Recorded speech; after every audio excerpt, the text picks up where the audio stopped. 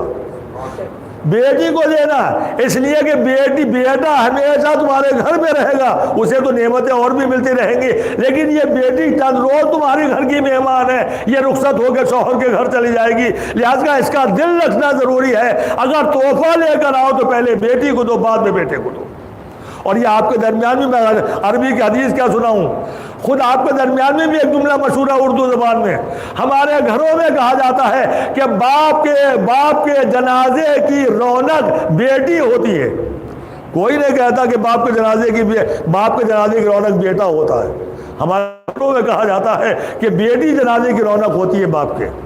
تو بیٹی کے درجے کو بلند کیا اور اتنا بلند کیا کہ اللہ کی رحمت بتا دیا. اور یہی بیٹی دیکھیے جب پستیوں میں گری ہوئی تھی باپ اپنے ہاتھوں سے قتل کر دیا کرتا تھا، لیکن نبی رحمت نے بے حق فاطمہ زہرا بیٹی کے درجے کو اتنا بلند کر دیا کہ یہ بیٹی نہیں ہے بلکہ اللہ کی رحمت ہے جو تیرے گھر میں آئی. اور یہی رحمت الہی جب باپ کے گھر سے رخصت ہو کر شوہر کے گھر کی طرف چلی اور اس نے شوہر کے گھر میں قدم رکھا تو فوراً قرآن نے پکار کے کہا وَأَنكِحُوا الْأَيَامَ مِنكُمْ وَالصَّالِحِينَ مِنْ عِبَادِكُمْ وَإِمَائِكُمْ إِنْ يَكُونُوا فُقَرَاءَ يُغْنِهُمُ اللَّهُ مِنْ فَضْلِهِ. یہ وہ آیت ہے جو ہر نکاح خواہ مولوی جب نکاح پڑھنے کے لیے بیٹھتا ہے اور خطبہ پڑھتا ہے تو ہر مولوی، ہر عالم، ہر نکاح پڑھنے والا اس آیت کی تلاوت ضرور کرتا ہے، مگر اس کا مطلب کوئی نہیں بتاتا. اس کا مطلب کیا ہے؟ قرآن کہہ رہا ہے یکونوا فقراء، اگر تم نادار غریب ہو گئے ہو، فقیر ہو گئے ہو، اگر تمہارے پاس پیسہ نہیں ہے، دولت ختم ہو گئی ہے، کاروبار جاتا رہا، نوکری چھوٹ گئی، دکان بند ہو گئی، ایک پیسے کی آمدنی نہ رہی، تو کیا کرو گے؟ ہمارے سماج میں، ہمارے معاشرے میں تو مشہور یہی ہے کہ جب کچھ نہ رہے تو کسی تعویذ بنانے والے ملا کو پکڑ لو، وہی برکت کا ایسا تعویذ دے گا کہ جس سے برکت پیدا ہو جائے گی.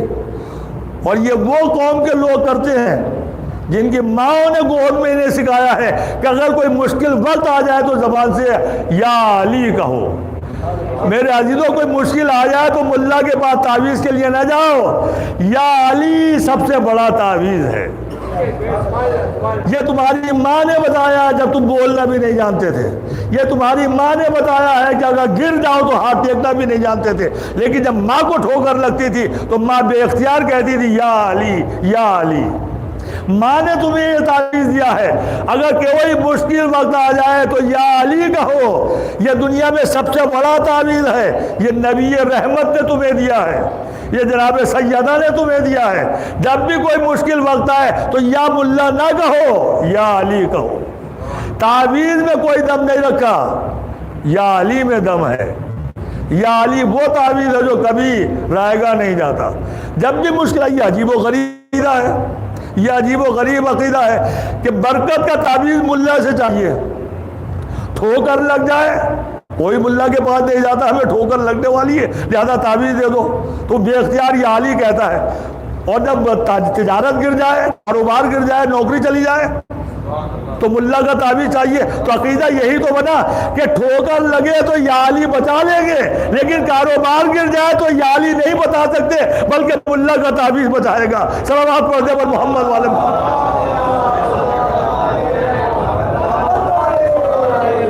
کہیں یکونوا فقراء، اگر تم غریب ہو گئے ہو، فقیر ہو گئے ہو، نادار ہو گئے ہو تو رزق کی برکت کا تعویذ قرآن مجید نے تمہیں دیا ہے اور جیتا جاگتا تعویذ دیا ہے. اسی تعویذ کو گلے سے لگا لو، گھر میں برکت ہو جائے گی، تمہاری غریبی چلی جائے گی، تم مالدار ہو جاؤ گے. وہ تعویذ کا کہیں یکونوا فقراء، اگر تم غریب و فقیر ہو گئے ہو، نادار ہو گئے ہو تو اللہ تمہیں اپنے فضل سے مالدار کر دے گا. کب مالدار کرے گا؟ وَأَنكِحُوا الْأَيَامَ، تم شادی تو کر لو. تم شادی کر لو، عورت لے آؤ، عورت تمہارے گھر میں قدم رکھے گی، اس کے قدموں کی برکت سے تمہاری غریبی کو دور کر دیں گے اور تمہیں مالدار بنا دیں گے۔ تو دوستو قرآن مجید تمہیں تعویذ دے رہا ہے، یہ عورت تمہارے گھر میں نہیں آئی ہے بلکہ رزق کی برکت کا تعویذ ہے جو تمہارے گھر میں آیا ہے۔ صلوات پڑھنے پر محمد والے۔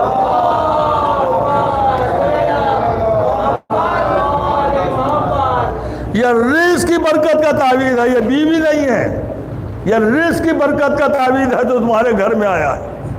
یہ عجیب و غریب ہمارا عقیدہ ہو گیا ہے کہ گنہگار ملا کے ہاتھ سے لکھا ہوا تعویذ لے کر آتے ہو تو اسے چومتے ہو، گلے سے لگاتے ہو، اور اللہ میاں نے تو جیتا جاگتا تعویذ دیا ہے، اس کی بے احترامی کرتے ہو، ڈنڈا بجاتے ہو، گالیاں دیتے ہو، برا بھلا کہتے ہو، اسے گھر سے نکالتے ہو، اسے طلاق دے دیتے ہو، چھوٹی چھوٹی باتوں کے اوپر۔ اکثر گھروں میں ہوتا نا، شور مچتا کا شوہر بیوی میں لڑائی ہو رہی ہے، بڑی سخت لڑائی ہوتی ہے، گھر گھر میں ہوتی ہے، بہت سے گھروں میں ہوتی ہے، جو اسلام کے حکم سے واقف نہیں ہیں ان گھروں میں لڑائی ہوتی ہے اور اکثر ہوتی ہے۔ اور ہم کہتے ہیں بھائی طلاق مت دو، سب سے کام لو، کہ نہیں مولانا بڑی بد اخلاق ہے، بہت بد اخلاق ہے مولانا، آپ نہیں جانتے ہیں، بغیر طلاق کے کام چلنے والا نہیں ہے۔ چھوٹی چھوٹی باتوں پہ لڑائی ہوتی ہے اور بات طلاق تک جاتی ہے، اور جب مسئلہ عالموں کے پاس آتا ہے ہم جیسے تو ہم سمجھاتے ہیں بھائی طلاق مت دو، آپس میں سلو کر لو، کچھ تھوڑا پیچھے ہٹو، تم ہٹو، کچھ تھوڑا وہ ہٹے اور مصالحت ہو جائے۔ طلاق نہ تو بہت بری چیز ہے، مصالحت کر لو۔ کہا مولانا آپ نہیں جانتے بہت بد اخلاق ہے، بڑی بد زبان ہے، بہت لڑاکو ہے، اس کا تو پورا خاندان لڑنے والوں کا ہے، ہم کیسے برداشت کریں؟ نہیں ہو سکتا۔ ہم نے پھر زور دیا کہ نہیں مان جاؤ، طلاق نہ دو، کچھ تھوڑا سا صبر سے کام لو، اللہ تمہیں اس کا صلہ دے گا، اجر دے گا، جنت میں تمہارا مقام پکا ہو جائے گا۔ وہ کہتا پلٹ کے کہ مولانا آپ نہیں جانتے، آپ کو اچھی مل گئی ہوگی، ہماری جیسی ملتی تو پتہ چلتا۔ اللہ کا شکر ہے کہ عالموں تک بات رک جاتی ہے کہ مولانا آپ کو اچھی مل گئی ہوگی، ہماری جیسی ملتی تو پتہ چل جاتا۔ اللہ کا شکر ہے کہ عالموں تک کی بات رک جاتی ہے۔ خدا کی قسم اگر رسول خدا نے جناب خدیجہ سے صرف شادی کی ہوتی اور جناب ام سلمہ سے صرف شادی کی ہوتی اور دنیا سے چلے گئے ہوتے تو یہ کمبخت رسول خدا کی حدیث پر اعتراض کر دیتے، ارے رسول خدا کو خدیجہ جیسی ملی تھی، ام سلمہ جیسی ملی تھی، ہماری جیسی بگڑی بھی مل گئی ہوتی تو ہم دیکھتے کہ نبی کیسے طلاق نہیں دیتے ہیں۔ میں ان تمام بگڑے ہوئے شوہروں کو بتانا چاہتا ہوں، تمہاری کتنی بھی بگڑی ہوئی ہو، کتنی بھی بگڑی ہوئی ہو، نبی نے تو ان دو کے علاوہ اور بھی شادیاں کی تھی۔ تمہاری کتنی بھی بگڑی ہوئی ہو مگر نبی خدا سے زیادہ بگڑی بھی نہیں ہو سکتی۔ جب نبی نے ان کے ساتھ گزارا کر لیا، طلاق نہیں دی، تو تمہیں بھی طلاق دینے کا حق ہے۔ صلوات پڑھنے پر محمد۔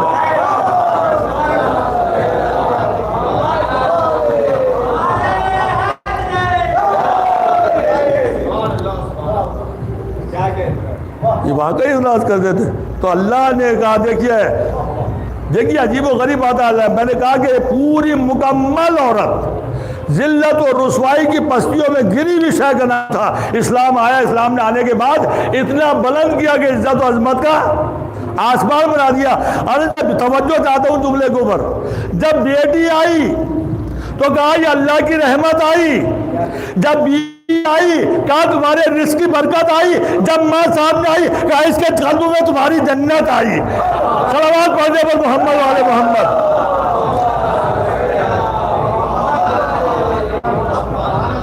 بیٹی کو کہا یہ اللہ کی رحمت ہے، بیوی کو کہا تمہارے رزق کی برکت ہے، ماں کو کہا اس کے قدموں میں تمہاری جنت ہے۔ اب دنیا کا کوئی مرد ہے اتنا طاقتور جو اپنے کو عورت سے سمجھتا ہو، عورت کو پس سمجھتا ہو؟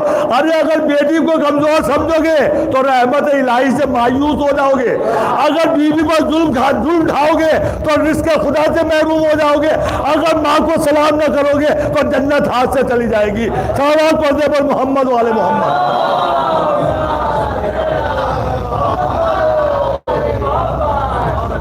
مکمل عورت بیٹی ہو، بیوی ہو، ماں ہو، ہر وقت میں قابل احترام ہے، اس سے محبت کرو، اس کی عزت کرو، اس کی عظمت کو سلام کرو۔ جناب سیدہ جن کی وفات کی تاریخ ہے، انہوں نے دنیا کی تمام عورتوں کو درس دیا ہے، اگر تم بیٹی ہو تو جناب فاطمہ کی اس زندگی کا مطالعہ کرو جو انہوں نے بحیثیت بیٹی اپنے باپ کے گھر گزاری. اگر باپ کے گھر سے رخصت ہو کے شوہر کے گھر آ گئی ہو تو مطالعہ کرو اس زندگی کا جو علی کے گھر میں جناب فاطمہ نے زندگی گزاری. اگر ماں ہو تو بچوں کو تربیت کیسے دی جاتی ہے، جناب فاطمہ کی سیرت کا مطالعہ کرو کہ انہوں نے اپنے بچوں کو کس طرح سے پرورش کیا. مکمل سیرت. ایک 18 سال کی عمر اور 18 سال کی عمر میں دنیا سے رخصت ہو گئی، مگر قیامت تک پیدا ہونے والی عورت کو مکمل سیرت دنیا میں چھوڑ کے گئی. بیٹی ہو تو باپ کے گھر اس طرح سے زندگی گزارو کہ باپ بے اختیار کیا اٹھے امو ابھی. ہاں دنیا کی سب بیٹیاں اپنے باپ کے لیے بیٹی کا درجہ رکھتی ہیں، لیکن فاطمہ زہرا اپنے باپ کے لیے ماں کا مقام رکھتی ہے. اس طرح سے باپ کے ساتھ سلوک کیا کہ ماں کا درجہ دے دیا. اسی وجہ سے جب فاطمہ آتی تھی تو رسول تعظیم کو کھڑے ہو جاتے تھے. اور جب باپ کے گھر سے رخصت ہو کر شوہر کے گھر آئی تو شوہر کے گھر آنے کے بعد اس طرح سے زندگی گزاری، اس طرح سے زندگی گزاری کہ جب آخری وقت آیا تو پوری زندگی کا خلاصہ ایک ہی سوال میں مل گیا. جب مولا علی کو بلایا اور فاطمہ نے وصیتیں کی کہ میں دنیا سے جا رہی ہوں، علی معاف کر دے رہا، اور اگر دل میں کوئی تمنا کچھ بات کہنا ہو تو کہہ دے رہا.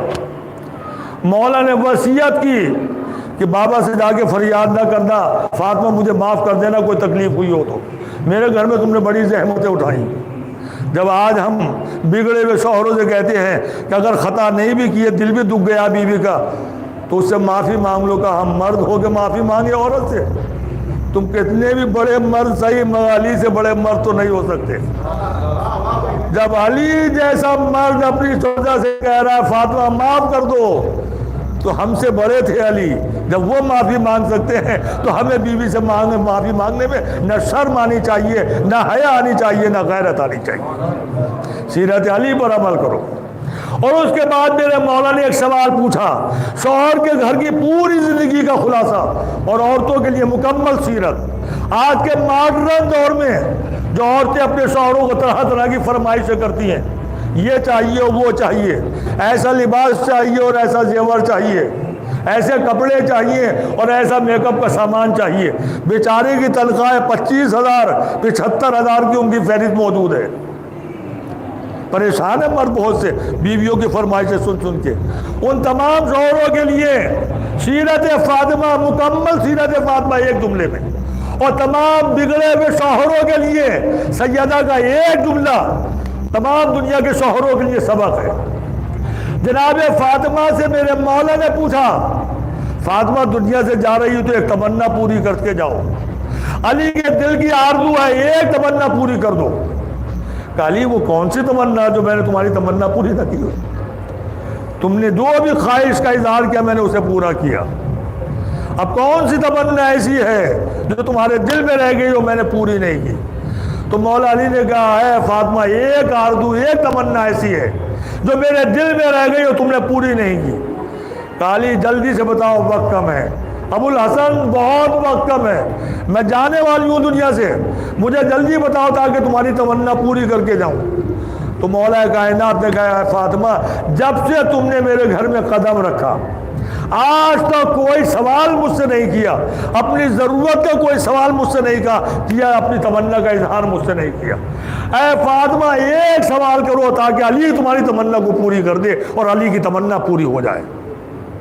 پوری زندگی آج کے ماڈرن دور کی تمام عورتوں کے لیے سیرت فاطمہ سبق ہے، غور کرنے کا مقام ہے. پوری زندگی جناب فاطمہ نے اپنے شوہر سے سوال نہ کر کے آج کے ماڈرن دور کی عورتوں کو چیلنج دیا ہے. اپنے شوہروں سے آج یہ سوال کرنا عورت کا کمال نہیں بلکہ عورت کا زوال ہے. ہاں نہیں، ابھی جناب فاطمہ کا جواب بھی سن لیجئے. اگر مرد سوال عورت سوال نہ کرے تو مرد کہیں گے واہ واہ یہ اچھا موقع مل گیا. اب اگر کوئی بھی سوال ادھر سے آئے گا تو ہم سیرت فاطمہ یاد دلائیں گے. تم کنیز جانے جناب فاطمہ انہوں نے بھی کوئی سوال نہیں کیا تھا، کوئی چیز نہیں منگائی تھی. تم کنیزان فاطمہ اور سیرت فاطمہ پر عمل کرو. خبردار آج کے بعد سے ہم سے کوئی سوال نہ کرنا. کسی ضرورت کا اظہار نہ کرنا، یہ مرد آج کے کہہ سکتے ہیں، مگر جواب سنیے جناب فاطمہ کا۔ ان تمام بگڑے ہوئے شوہروں کے لیے سبق ہے، اور سیرت مولا کائنات بھی واضح ہو گئی۔ یہ عورتوں کے لیے بھی اور مردوں کے لیے بھی ایک ہی واقعہ سبق ہے۔ جناب مولا کائنات کا کہنا آج تک تم نے سوال نہیں کیا، جنہیں سوال یہ کہہ کے مولا نے بتا دیا کہ عورت کا سوال کرنا عورت کا کمال نہیں، عورت کا زوال ہے۔ لیکن جب فاطمہ زہرا نے جواب دیا تو تمام مردوں کے چہرے پر تماچا پڑ گیا جو عورتوں کی ضرورتوں کو پورا نہیں کرتے ہیں۔ جناب فاطمہ نے کہا ابو الحسن، میں تم سے سوال کس بات کا کرتی، اس لیے کہ جو بھی میری ضرورت تھی اس کا وقت آنے سے پہلے جب تم نے میری ضرورتوں کو پورا کر دیا تو میں سوال ہی کیا کرتی۔ ارے سیرت علی تمہارے لیے سبق ہے، عورت کو سوال کرنے کا موقع ہی نہ دو، جو اس کی ضرورت ہے وقت سے پہلے پوری کر دو۔ صلوات پڑھنے پر محمد والے۔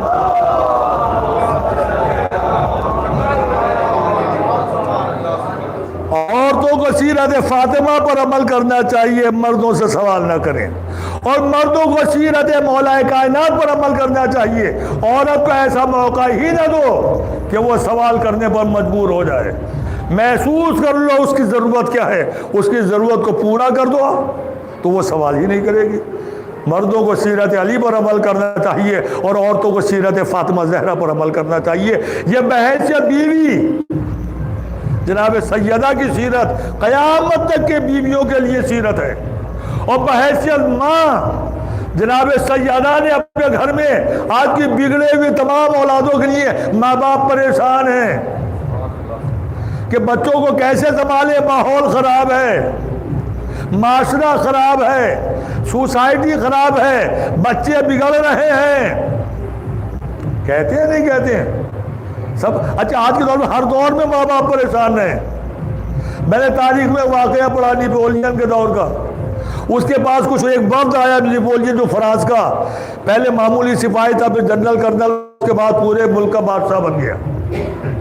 اس کے بعد کچھ لوگوں نے آن کے کہا معاشرہ بگڑ گیا ہے، سوسائٹی بگڑ گئی ہے، ماحول بگڑا ہوا، بچے بگڑ رہے ہیں، جیسے آج ہم کہہ رہے ہیں ایسے وہ زمانے کے لیے آتے بگڑے ہوئے تھے۔ تو نیپولین نے کہا ٹھیک ہے یہ ماحول سدھر جائے گا، تم مجھے 100 اچھی ماں دے دو، میں تمہیں اچھا ماحول دے دوں گا، اچھی سوسائٹی دے دوں گا۔ یہ نیپولین نے اس زمانے میں کہا تھا، میں بتاؤں گا ابھی کہ نیپولین کی بات صحیح ہے یا غلط ہے۔ تو جیسے کل پریشان تھے ماں باپ ویسے آج بھی پریشان ہے، مگر سیرت فاطمہ زہرا پر اگر عمل کریں ہمارے گھر والے تو یہ بگڑا ہوا ماحول سدھر جائے گا، بگڑی ہوئی اولاد سدھر جائے گی، اور اچھے بچے ہوں گے، اچھا ماحول ہوگا، اچھی سوسائٹی ہوگی۔ کیا آپ نے نہیں سنا ممبروں سے؟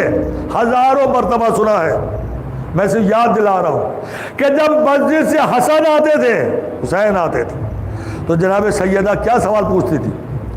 ہر روز ایک سوال، بیٹا کہاں گئے تھے؟ ملا جواب کہ مسجد میں گئے تھے۔ کیا ہوا؟ کہ نانا نے یا بابا نے خطبہ دیا، تو فاطمہ کہتی سناؤ خطبہ، سناؤ خطبہ۔ روزانہ کہاں گئے تھے اور کیا سیکھ کر آئے ہو؟ روزانہ جناب فاطمہ کا ایک ہی سوال۔ میں نے ہاتھ جوڑ کے کہا شہزادی یہ روزانہ معصوم بچوں سے سوال کیوں؟ کہا میں تربیت، اصول تربیت بتا رہی ہوں، قیامت تک کے لیے، عورتوں کے لیے۔ میرے بچے معصوم ہیں، ان سے خطا کا امکان نہیں پایا جاتا، لیکن اگر تم اپنے بچوں کو سدھارنا چاہتے ہو تو جب بچہ باہر سے آئے 2 سوال ضرور کرو، بیٹا کہاں سے آئے ہو اور کیا سیکھ کر آئے ہو؟ اگر اچھی جگہ سے آیا ہے تو اس کی ہمت افزائی کرو۔ وہ آگے کہتا ہے میں مسجد کے مولانا کے پاس گیا تھا، اس کا شوق بڑھاؤ، ہمت بڑھاؤ۔ کہا بیٹا 1 دفعہ نہیں 2 مرتبہ جایا کرو۔ اگر وہ آئے اور آنے کے بعد کہے کہ میں دینیات کا یہ سبق مولانا نے سکھایا ہے یا فلاں بزرگ نے سکھایا، اسے انعام دو اور اس کی ہمت بڑھاؤ، اس کا شوق بڑھاؤ کہ اچھی بات سیکھ کر آئے ہو، جو تمہیں انعام دیا جائے گا۔ اگر گھر میں آنے کے بعد بچہ کا غلط جگہ گیا تھا تو اس کی تنبیہ کرو، اگر غلط بات سیکھ کر آیا تھا تو اس کی اصلاح کرو۔ یہ 2 سوال بس، کوئی مشکل کام نہیں ہے۔ 2 سوال، کہاں گئے تھے اور کیا سیکھ کر آئے ہو۔ اگر یہ 2 سوال ہر ماں اختیار کر لے، ہر باپ اختیار کر لے تو کوئی بیٹا بگڑے گا نہ کوئی بیٹی بگڑے گی۔ ماحول سدھر جائے گا اور ماحول ایسا ہو جائے گا کہ اس ماحول میں پیدا ہونے والے بچے وہ بچے ہوں گے جو امام زمانہ کے سپاہی کہلائیں گے۔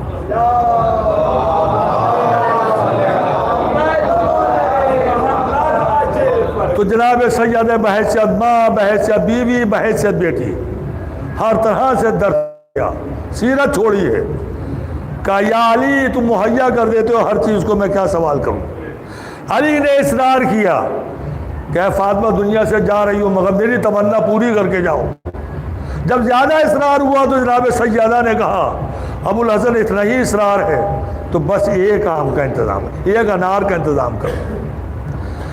علی نے تمنا فاطمہ کو سنا، بہت خوش ہوئے اور خوشی خوشی گھر سے بازار کی طرف چلے، مگر جب مارکیٹ میں پہنچے تو معلوم ہوا یہ تو انار کی فصل کا زمانہ ہی نہیں، اس بار انار کہاں رکھا ہوا ہے۔ بڑی مشکل سے ایک یہودی کے گھر صرف ایک انار ملا اور اس نے وقت سے فائدہ اٹھایا، بہت بڑی قیمت لی علی سے، ایک انار کی قیمت بہت بڑی لی اور ساری قیمت مولا نے ادا کی، اور وہ انار لے کے سوچو پوری زندگی کی علی کی تمنا پوری ہو رہی ہے، اور سیدہ کی زندگی کا پہلا اور زندگی کا آخری سوال علی پورا کرنے جا رہے ہیں، تو سوچو کتنی تیزی کے ساتھ گھر کی طرف چلے ہوں گے۔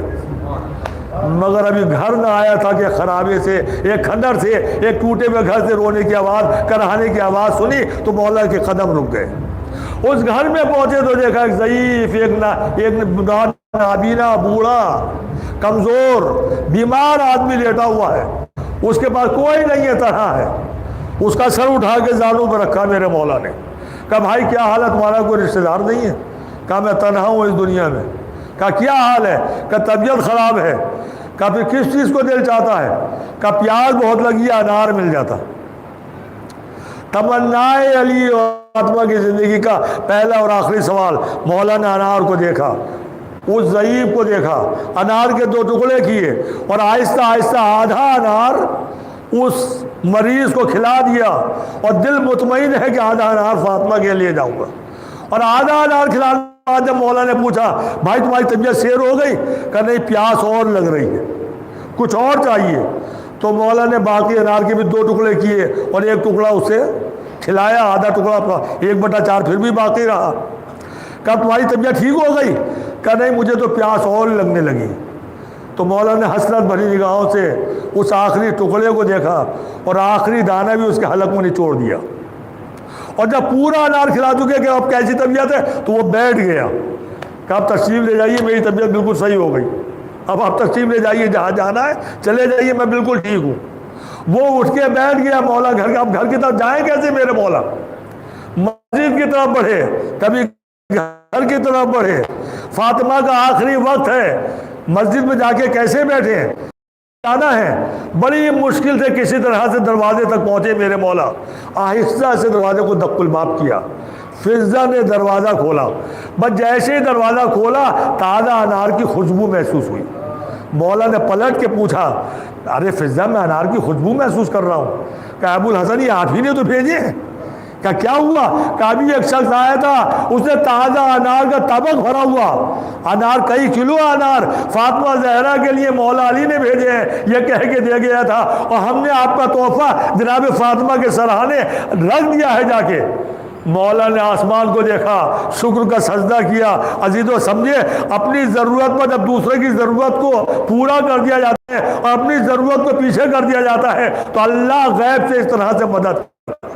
میری سمجھ میں نہیں آتا اس گھر سے اس گھر سے کتنا پرانا رشتہ ہے، کبھی ادھر سے انار ادھر آتے ہیں، کبھی ادھر کے پھل ادھر والے لے جاتے ہیں، کبھی ادھر سے لباس ادھر آتا ہے، کبھی ان کے پہنے ہوئے کپڑے وہ لے جاتے ہیں، کبھی ملائکہ خدمت کے لیے آتے ہیں، کبھی وہی لے کر آتے ہیں۔ صلوات پڑھ دے پر محمد والے۔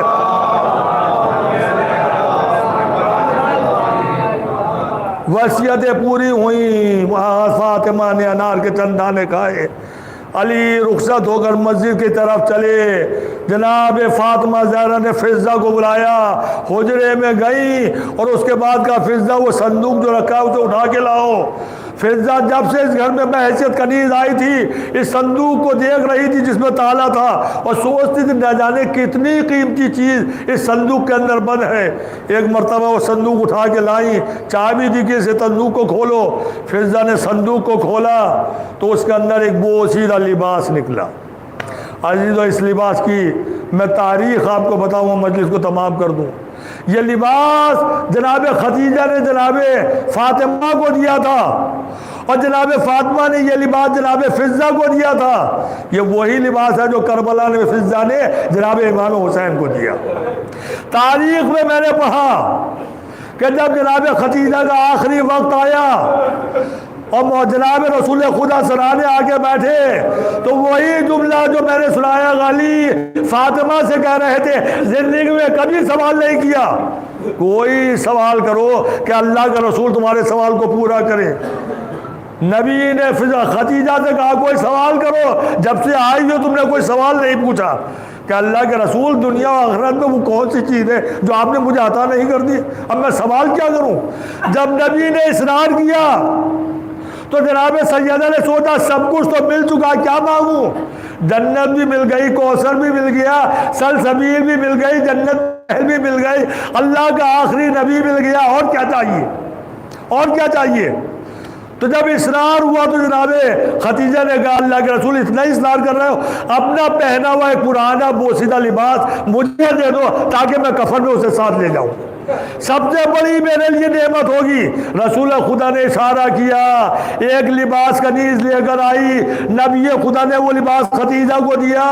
ابھی خدیجہ نے وہ لباس اپنے سینے پر رکھا تھا کہ جبریل امین نازل ہوئے اور انہوں نے پیغمبر اسلام کو بتایا کہ خدیجہ سے کہو اللہ نے سلام کہلایا ہے، اور کہا خدیجہ تمہیں اس لباس کی کوئی ضرورت نہیں ہے، کربلا میں تمہارا بیٹا کربلا کے میدان میں 3 دن کا بھوکا پیاسا مارا جائے گا، تمہاری بیٹی فاطمہ کا بیٹا حسین 3 دن کا بھوکا پیاسا شہید کیا جائے گا، تمہیں اگر کچھ دینا ہی ہے تو ایک تحفہ حسین کے لیے مخصوص کر دو، یہ لباس حسین کو دے دو۔ اور اس کے بعد رسول خدا نے کربلا کے واقعات سنائے، شاید یہ پہلی مجلس تھی جو رسول خدا کے گھر میں حسین کی منعقد ہوئی۔